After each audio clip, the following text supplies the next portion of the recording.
Hai sahabat pecinta cerita horor, kali ini aku akan menceritakan sebuah kisah horor yang lain. Villa Angker.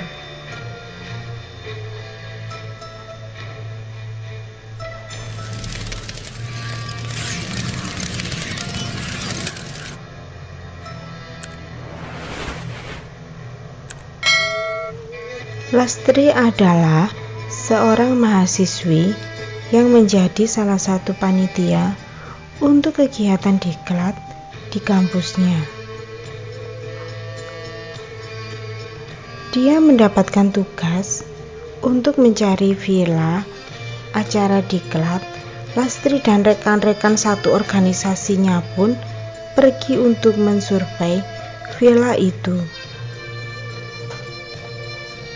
Villa demi villa mereka kunjungi, dan tak lupa mereka foto untuk menjadi bahan pertimbangan dari panitia yang lainnya.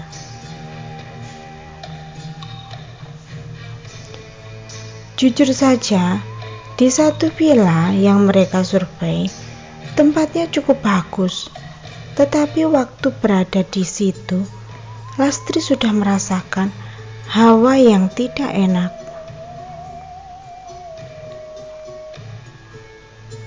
Serta didukung dengan kondisi sekitar yang sepi dan gerimis waktu itu, batin Lastri. Lastri semakin merasakan hal aneh ketika melihat ke sekelilingnya. Ia menyadari bahwa di lokasi tersebut ada banyak rumah, namun sepertinya kosong dan tidak terawat.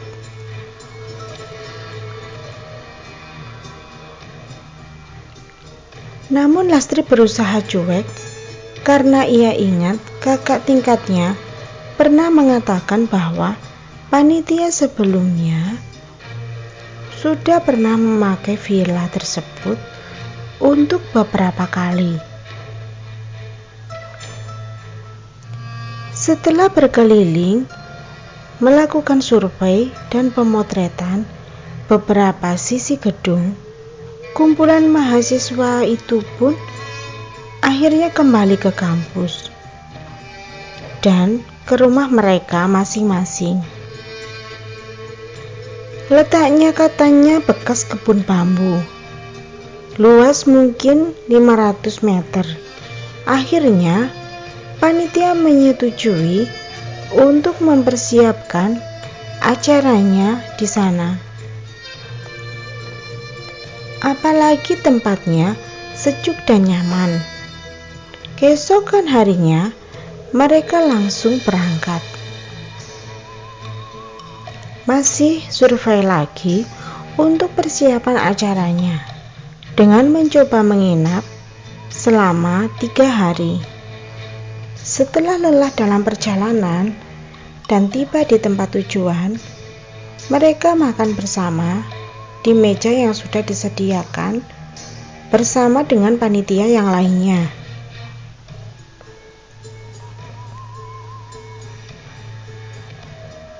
Setelah makan, mereka masih mengobrol.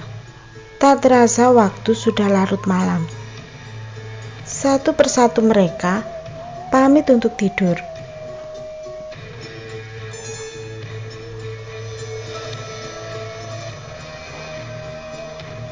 Tapi Lastri masih tetap di depan televisi hingga larut. Dan Lastri melihat bibi yang mengurus villa sedang membersihkan meja bekas kami makan.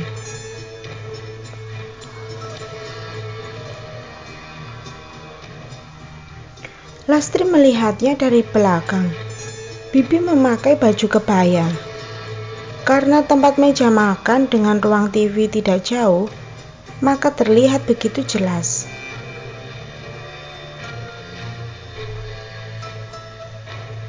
Dia melihat bibi yang sedang membersihkan meja makan. Tidak lama kemudian, bibi pergi ke dapur untuk mencuci piring.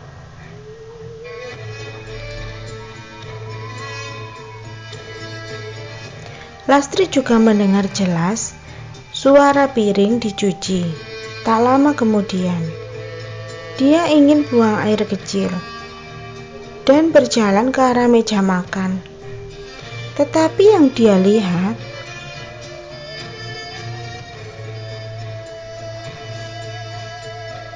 meja itu masih berantakan dari sisa makanan yang kami makan. Dan di tempat cucian piring masih banyak yang kotor.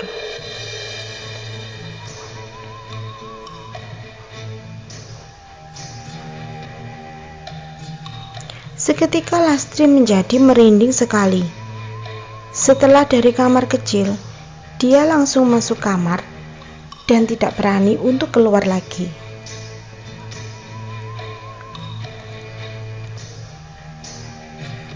Apalagi teman sekamarnya belum datang. Esok paginya, Lastri mencoba mencari Bibi yang semalam membersihkan meja dan piring.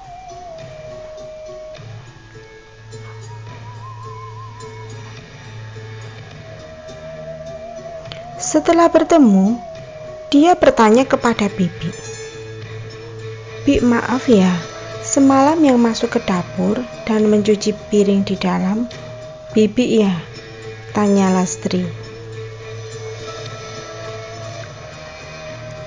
Lalu si Bibi bilang, "Saya nggak berani masuk kalau sudah malam, Mbak," kata Bibi.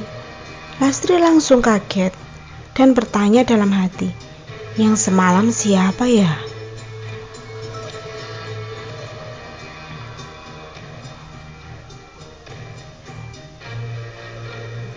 Mereka berkumpul dan menunjukkan foto hasil survei. Terlihat seperti ada penampakan di jendela villa.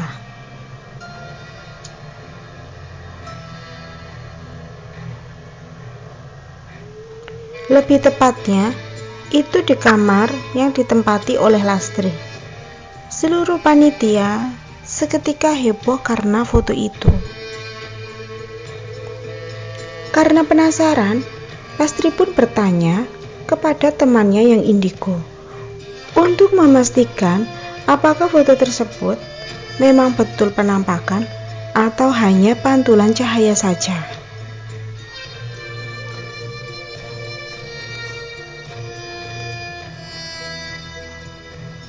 Ternyata jawabannya itu penampakan, kata temannya.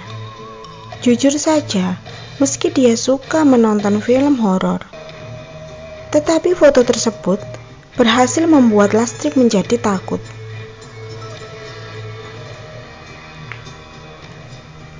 Dia tidak berani tidur lagi di kamar itu, karena temannya belum datang juga.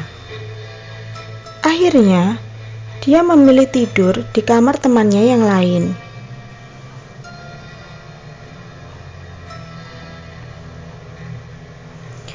Tiba-tiba tengah malam Lastri terbangun dan melihat dia berada dalam kamarnya dan sendirian.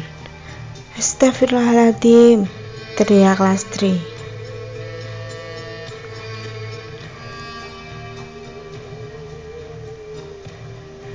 Dia langsung bangkit dari tempat tidurnya, tetapi anehnya tubuhnya tidak dapat digerakkan lagi.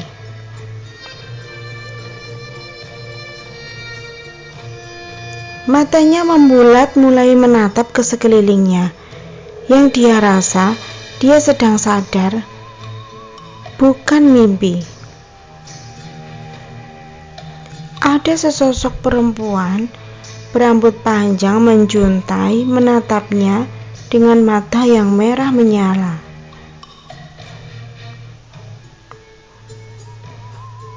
Ada luka yang cukup lebar di wajahnya hingga leher yang membuat Lastri tambah ketakutan. Lastri berteriak dan menangis, namun seakan-akan suaranya tidak dapat keluar. Akhirnya sebisa mungkin dia membaca doa-doa meskipun bibirnya terasa berat dalam berucap. Lastri merupakan lulusan sebuah pondok pesantren sebelum menginjak ke jenjang universitas.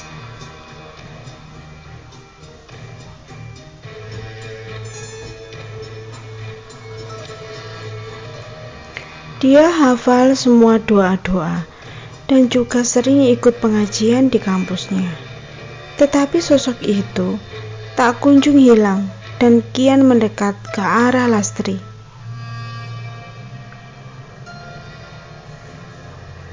Bau anyir mulai menyeruak dalam ruangan kamar. Lastri semakin ketakutan ketika sosok itu berkata, "Temani saya tidur selamanya di sini."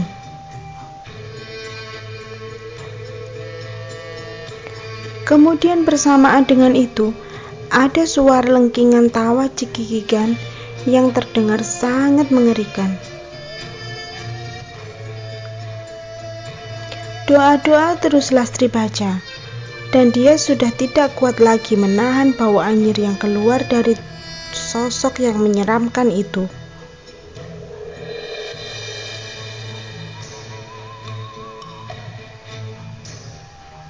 Hingga akhirnya sosok itu hilang dengan teriakan terdengar pilu sekali di telinga Lastri. Akhirnya dia dapat menggerakkan tubuhnya dan langsung berlari keluar kamar.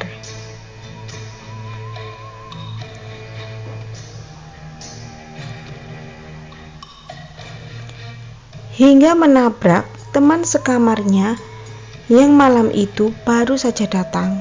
Kemudian dia pingsan. Keesokan paginya, Lastri menceritakan semua kejadian yang dia alami. Tetapi anehnya, temannya bilang bahwa Lastri tidak jadi tidur di kamar temannya dan pergi ke kamarnya sendiri.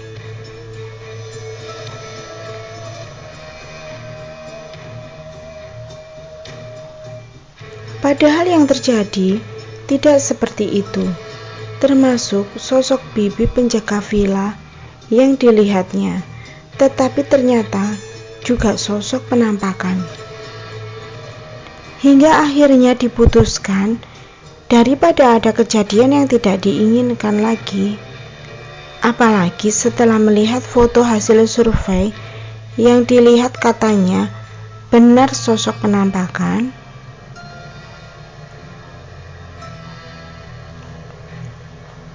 dan bukan pantulan cahaya foto. Akhirnya, untuk melaksanakan acara di kampusnya, ketua panitia mengubah lokasi tempat diklat demi keselamatan semuanya.